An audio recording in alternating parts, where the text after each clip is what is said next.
नमस्कार, स्वागत है आपका। आप देख रहे सी न्यूज भारत। मैं हूं आपके साथ इशिता। वक्त हो गया है खास खबर का। ग्राम पंचायत सलोनी के गंगरेल डुबान की मार झेल रहे रमेश साहू और उनकी बहन उमा बाई साहू की कहानी आज हम आपके सामने लेकर आए हैं। दोनों भाई बहन ने बंजर जमीन को अपनी मेहनत से उपजाऊ बनाया, खेत जोते, बीज डाले और फसल उगाई, लेकिन कुछ असामाजिक तत्वों ने उनकी मेहनत पर पानी फेर दिया। उनकी पूरी फसल नष्ट कर दी गई और उसी जमीन पर जबरन खेती शुरू कर दी गई। उन्होंने शिकायत की, अधिकारियों के पास गुहार लगाई, लेकिन ना तो कोई जांच हुई और ना कोई कार्रवाई। अब रमेश साहू और उमा बाई साहू ने जिला कलेक्टर कार्यालय के सामने शांतिपूर्ण और अनिश्चितकालीन धरना शुरू कर दिया है। रमेश साहू ने साफ कह दिया है कि यदि उनकी शिकायत पर समय पर कार्रवाई नहीं हुई तो वे 10 जुलाई से रायपुर जाकर मुख्यमंत्री निवास के सामने धरना देंगे। क्या कह रहे हैं डुबान पीड़ित रमेश साहू और उमाबाई साहू, और इस मामले में जिला प्रशासन के जिम्मेदार अधिकारियों का क्या जवाब है, सुनिए। जालमपुर वार्ड निवासी उमाबाई साहू। किस कारण से आप लोग ये धरने पे बैठे हैं? हम तो सर गंगरेल डुबान पीड़ित हरा और हमारे पूर्वज के हक ला तो हमला नहीं दिलही, तब लड़बो छे हम। हाँ, अब 40 साल हो गए लड़ते छन। तो हमार ताकत से हम ग्राम सलोनी में शासन के जल संसाधन के ओमे जगह है आरक्षित जमीन, ओमे हम बहुत विगत दिन से कहीं कुछ बोआत खावत, अब धीरे धीरे कर्जा बोरी करके मेड़ पार बनाए।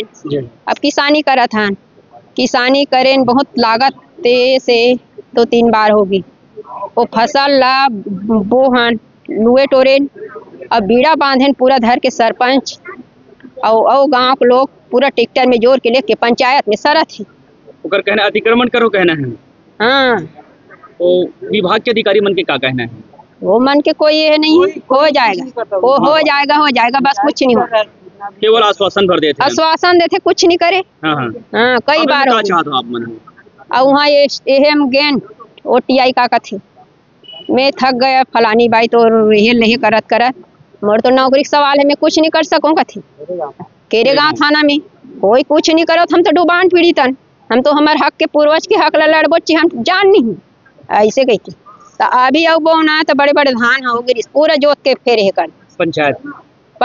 हाँ, पंचायत है, गाँव में 2-4 लोग सरपंच भी है, एक मोटर आरी से। इस कारण से कलेक्टर कार्यालय के सामने बैठे हैं हम लोग। सर, हमारी मांग ये है कि हम गंगरेल डुबान पीड़ित हैं और विगत वर्षों से पुनर्वास पॉलिसी के तहत ग्राम सलोनी में आरक्षित जमीन है जो जल संसाधन का हमारे ही लिए, तो पूर्व में बीच में वो क्या है सोहर वाले के लिए आवंटन किए थे, उनको दिए भी थे पट्टे भी आज भी, लेकिन आज तक वहाँ काबिज नहीं है। और 10 साल के लिए खारिज हो जाता है उस पट्टे में, तो आज पट्टे दिखाते हैं वो हमारा जमीन है, लेकिन वह ज़मीनी हकीकत में जाओ तो वहाँ कोई है ही नहीं है और जगह जगह खाई पड़ा है जमीन, पूरा गड्ढा खना हुआ है। हाँ, और जो हम लोग मेड़ पार बनाकर कृषि योग्य भूमि बनाए थे, जीवन यापन कर रहे थे, तो 2023-24 का फसल को आज पंचायत में सड़ रहा है, उसका भी कोई कुछ नहीं हो रहा है। पंचायत वाले उसको रख लिया? हाँ, SDM भी गए थे, कुछ करके नहीं आया।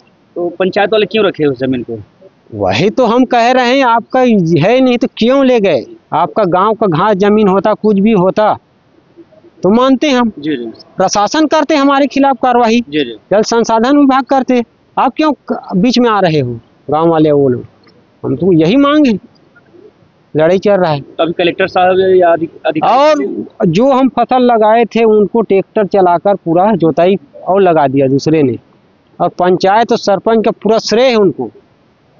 अधिकारियों का क्या कहना है? अधिकारी यही कहते हैं जांच होगा, कई दफा जांच कर रहे हैं, तहसीलदार 50 गया, लेकिन कोई जांच ढंग से नहीं करता। जमीनी हकीकत में यही पल्ला झाड़ता है, इसका तो पट्टा है, ये है वो है, कोई जमीन में काबिज ही नहीं है। अब आप लोग क्या चाहते हैं? हम ये चाहते हैं कि हमारे जमीन में जोताई इतने खर्चा हुआ है, मेरे पास सब मराया है, उसका क्या होगा?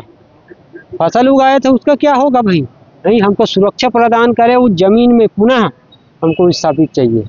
हम यही मांग कर रहे हैं। हमारे वही हमारा फसल एक ही है, इसीलिए हम धरना प्रशासन में बैठे हैं। हमारी कार्रवाई जब तक सही ढंग तरीके से नहीं होगा तो हम यहाँ से लेंगे नहीं। और हमारे आवेदन तो दर्जनों आवेदन दिए हम 2 साल में, कोई सुनाई नहीं होता। ऐसा तो हमारा 40 साल से लड़ाई चल रहा है कलेक्टर साहब क्या पुनर्वास। बोले हैं? मैडम थे, हाँ, क्या तो बोले? मैडम ये बोला तो ठीक है एसडीएम को भेजता हूँ, ये करूँगा वो करूँगा। मैं कहा फाइल आगे मैडम नहीं बढ़ा है। क्या भेजोगे, 4-5 बार चल गया ही स्पॉट में तो भी कुछ नहीं किया। मैं अल्टीमेटम भी देकर यहाँ बैठा था आत्मदाह के लिए 2-2 लीटर पेट्रोल लेकर, तो मेरे को चेम्बर में पुनः नज़रबंद कर दिया। उसके बाद गया तहसीलदार और एसडीएम, कुछ नहीं किया वहाँ जाकर, वहाँ भी कुछ नहीं हुआ। कुछ नहीं। तो अब क्या है मैडम एकदम कंफर्म नहीं है।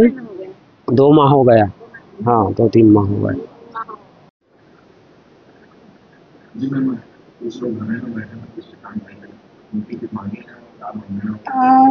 जनदर्शन में जो है वो भाई बहन आए थे और उनका ये कहना था कि हमने जो है एक सरकारी ज़मीन है उसको उसमें बोया हुआ है और जो है ग्राम पंचायत के द्वारा वहाँ पर जो है उस बुआई को रुकवाया गया है, तो उसके बारे में वो कार्रवाई की बात कर रहे थे। तो हमारे द्वारा ये कहा गया है कि अगर आप लोग डुबान प्रभावित हैं तो उसमें जो है जांच की कार्रवाई की जाएगी, उसके बाद ही जो है ज़मीन की क्या स्थिति है उसके बारे में जो है आप लोगों को कार्रवाई करके बताया जाएगा।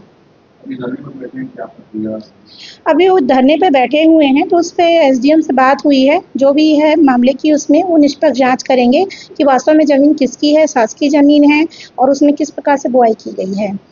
धमतरी से सी न्यूज़ संवाददाता वेणु की रिपोर्ट। इस खास रिपोर्ट में फिलहाल इतना ही। देश और दुनिया की तमाम बड़ी जानकारियों के लिए देखते रहिए सी न्यूज़ भारत।